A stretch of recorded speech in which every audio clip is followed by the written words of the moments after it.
well, why set up XD House? What was the purpose behind that? Other than the fact that you're looking at the industry going, something needs to change, or maybe there's a gap there that I can facilitate or fill. Well, I think you have to be some sort of madman. Yeah, yeah. You're feeding me there with a vocabulary. I can't find the right word. But yeah, I mean, if you knew about all the challenges to run a business, you'd be naive to go ahead and do that. I find that interesting as well, just from ourselves in Cosmos, and I think we turned 6 there in the 1st of February. So by the time this comes out, we'll be well into the summertime. But reflecting back, a lot of people look at setting up a business as something that's really, really cool, and you're trying something different, and it seems to be something that's praised. But what people don't talk about is the difficulties around setting up a business, managing a business, keeping a business operational, keeping the people and the staff, satisfied and happy and busy, and it's kind of multifaceted, multifunctional.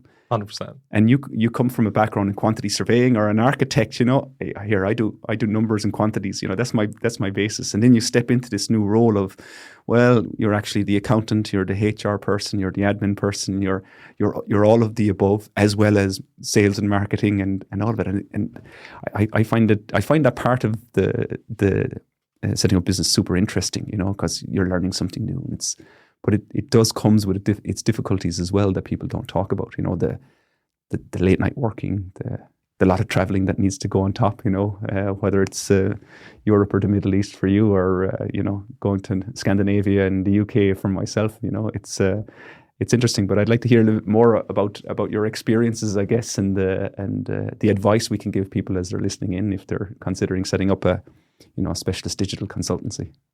Right. I did see a lot of friends that I know that have decided to take that route. So I don't think the market is saturated. I think we need more people to come and be brave to open these consultancies to help bring in more awareness about how can we make this a better ecosystem for the built environment.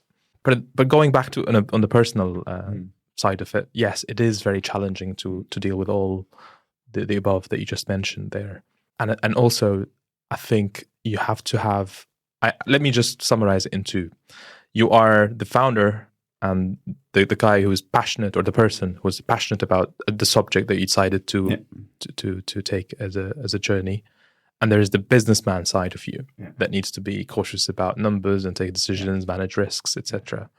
I think you need to keep both of these people, the Jekyll and Hyde, talking to each other all the time. Yeah. And I had a lot of time talking to the founder side of me more than the businessman for a long time. And that was the side that I've done more mistakes on. Yeah. Because you're just passionate, you want to spend more on marketing and spreading awareness, etc. But at the same time, maybe hire more and assure quality, because I come from a corporate background as well. So I do have that corporate disease in me that I want to make everything perfect, perfectionism. Yeah. So you need to challenge yourself all the time to think about it from different mindsets and listen to the people who are telling you, don't do it this way, do it the other way. But at the same time, I can't say you have to stick to listening to people, because sometimes you just have to be stubborn and do it your way. Go with your gut if you like. Yeah. If it feels right, I think you have to do it. But it depends how you deal with your internal conversations that you speak with yourself internally. If you speak to yourself in a genuine way where you are factual and research and scientific approached, then probably listen to yourself more. I think that gut reaction is interesting. You have to be able to satisfy yourself that you can deal with the positive result and or the negative result that gut reaction might entail. So what do I mean by that? I mean, what if that gut reaction results in you bringing in 4 new clients? Whoa, that was a positive result for that gut reaction. What if that gut reaction resulted you in losing 3 clients? Shit, that was a negative reaction out of that. But you have to play that risk pool with yourself and have that risk conversation about, would I be satisfied, and can we take the negative as well as the positive? What would the negative have in terms of impact on the business? What would the positive have in terms of the impact on the business? If you can satisfy yourself with both, if you can take on both, then gut reaction, go for it. It's almost qualified risk. It's not jumping off the building with your eyes closed. 100%. You've already assessed everything. And I find that the most interesting part of business ownership. And I can say on that topic that whatever you decide is never going to be right 100%. No, absolutely. So there'll always be the risk associated with it. Yeah. I think the best thing is to do, the best thing to do is to go and say, you know what, I'm going to make a decision, make it quick, but informed. Yeah.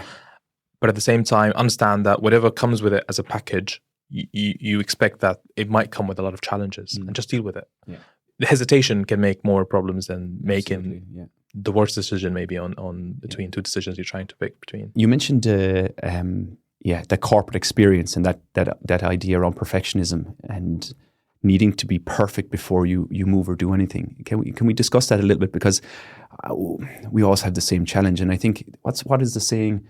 Perfectionism is the killer of development or progression or progress. I think that's what the saying is. You guys will tell me anyway in line on the comments, hopefully. But if we allow ourselves to always to be 100% perfect, obviously we never do anything, would we? True. You know? 100%. So how do you deal with that conflict, I guess, from that corporate experience into what you are now as in the owner of XD House? Right.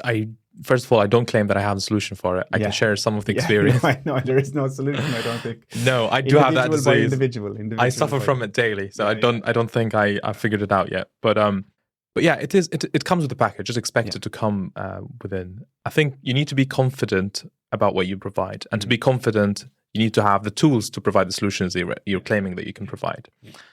That means maybe that's going to limit you from taking more risks. Now, how can you take it to the next level?